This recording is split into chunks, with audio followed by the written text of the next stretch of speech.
Как ще намерите 15 министри? Сега при нас са около 30 заместник министри. При Станишев и Тройната коалиция бяха около 100 замминистри. Как ще намерите за няколко дена тези хора? Плюс областни управители. Как ще ги намерите? Кой ще ги контролира? Вие? Няма как да стане практически това. Ще направят куп безобразие. Ако Станишев и тогава вземат властта за тези 2 месеца, хем няма кавички да могат да си заметат следи, както казват. Защото те влизат утре. Взимат мандата утре и влизат. Ще вдигнат доходите на хората незабавно. Ще вдигнат пенсиите незабавно.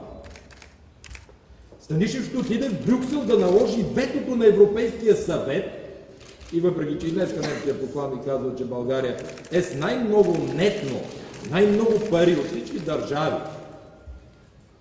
взима в новия програмен период, той ще го блокира и докато отиде в парламента, ще вземе повече пари за България. Веднага ще назначат състав на ДКЕВР, веднага ще намалят сметките и най-вече веднага ще разбие монополите, които те създадоха. При нас монопол не е създаден. Ние всички сме ги заварили.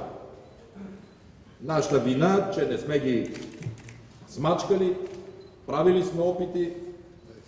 Окей, хората излязоха на улицата, аз си поемам моята вина. Той ще има възможност още в четвъртък да ги размаже. Без това той подкрепя протестите, ще срещне с протестиращите, ще чуе всички искания. И аз ви гарантирам, че, разбира се, в нищо друго не участвам. Те свалиха правителството с метеж. Използваха бедните хора, вкараха провокатори при тях и не по конституция ни свалиха. Мен са ми избрали хората и цял живот съм бил сред тях. И днеска пак съм сред тях. Остава съм финансова стабилна държава. Искам да слушам глупостите на Станишев. Всички международни институции са посочили в кредитните си рейтинги, дигайки на България, че сме стабилни. Неговите глупости не ми се слушат. Сега ще му видя антикризисните мерки на него и на Корнелия. Нинова. Да видим къде ги приложиха в света и те са успешни. Къде? Аз управлявах с малцинство. Ако се съберат БСП, те казаха, че имат кабинет сянка. Си рече, утре излизат и правят кабинет. Нямат вашия проблем.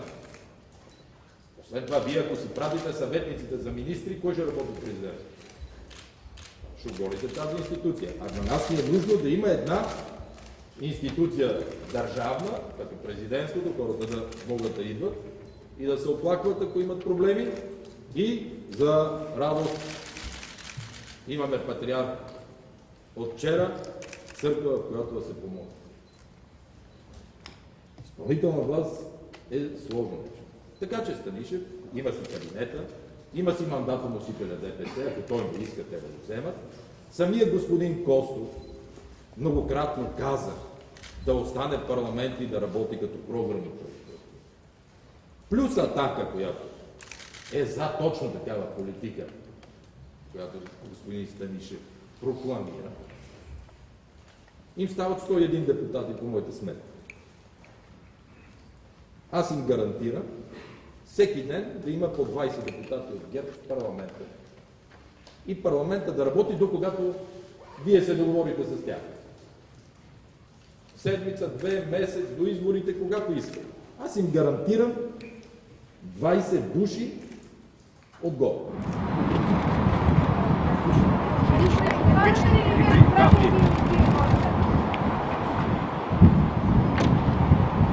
Направете пътя по